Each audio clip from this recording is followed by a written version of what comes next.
இன்னும் ஒரு பாட்டெல்லாம் பாடி அப்படியே வந்து எப்படியோ ஃபங்க்ஷனை வந்து ஒரு வழியாக வந்து ஸ்ருதி அண்ட் ரவியுடைய முதல் கல்யாண நாள் ஃபங்க்ஷனை நடத்தி முடிச்சிட்டாங்க. முடிச்சதுக்கு பிறகு தங்க மோதிரம் வாங்கி தராங்க மனோஜும் ரோகிணியும். ஆனால் ஒரு பொக்கே செஞ்சு கொடுக்குறாங்க முத்துவும் மீனாவும். ஆனால் யார் பக்கத்தில் அன்பு நிறைய இருக்குது அப்படிங்கிறத ஸ்ருதியும் ரவியும் புரிஞ்சுக்கிறதுனால எக்ஸ்ட்ராவாக ஃபோட்டோஸ்லாம் வந்து முத்து மீனா கூட எடுத்துகிட்டு அதுக்கப்புறம் அந்த நீத்துவெல்லாம் வந்தாங்க. அவங்கள்ட்டையும் இதெல்லாம் வந்து பர்த்டே கிஃப்ட்லாம் வாங்கிட்டு போயிட்டாங்க.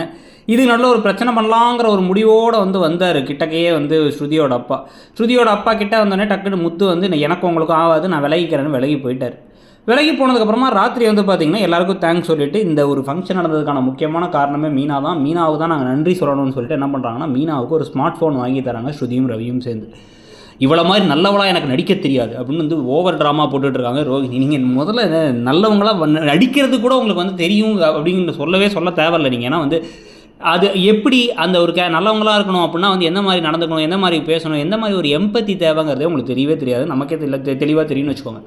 ஸோ அது நடந்து முடிஞ்சு இவங்க சந்தோஷப்படுறாங்க. இந்த ஸ்மார்ட் ஃபோன் தான் நாளைக்கு மீனாவுக்கு ஹெல்ப்ஃபுல்லாக இருக்க போகுது. அது ஒரு பக்கம். இன்னொரு பக்கம் வந்து பார்த்திங்க அப்படின்னா வந்து இப்போ கடைசியில் நம்ம எல்லோரும் எதிர்பார்த்த மாதிரி தான் சீதாவுக்கும் அந்த டிராஃபிக் கான்ஸ்டபிளுக்கும் தான் வந்து ஒரு கனெக்ஷன். அவங்க 2 பேரும் தான் காதலிச்சு கல்யாணத்துக்கு அப்போ பிரச்சனை வரப்போகுது சகலைகளுக்குள்ளே அப்படிங்கிறது நமக்கு தெரியுது. அவருடைய வயதான அம்மாவை கூப்பிட்டு வராரு ஹாஸ்பிட்டலுக்கு கூப்பிட்டு வந்தால் வந்து இங்கே ஒரே பிரச்சனையாக இருக்குது. ஏன்னா வந்து அவருக்கு ஏதோ ஒரு டியூட்டி இருக்குன்னு கால் வந்துகிட்டே இருக்குது. அவங்க அம்மாவை தங்க வைக்கணும், அட்மிட் பண்ணணுங்கிறாங்க சாயங்காலம் வரைக்கும். அதை நான் பார்த்துக்கிறேன்னு சீதா சொல்லிடுறாங்க. ஸோ அதில் அவங்களுக்குள்ள ஒரு நெருக்கம் ஏற்படுது லைட்டாக.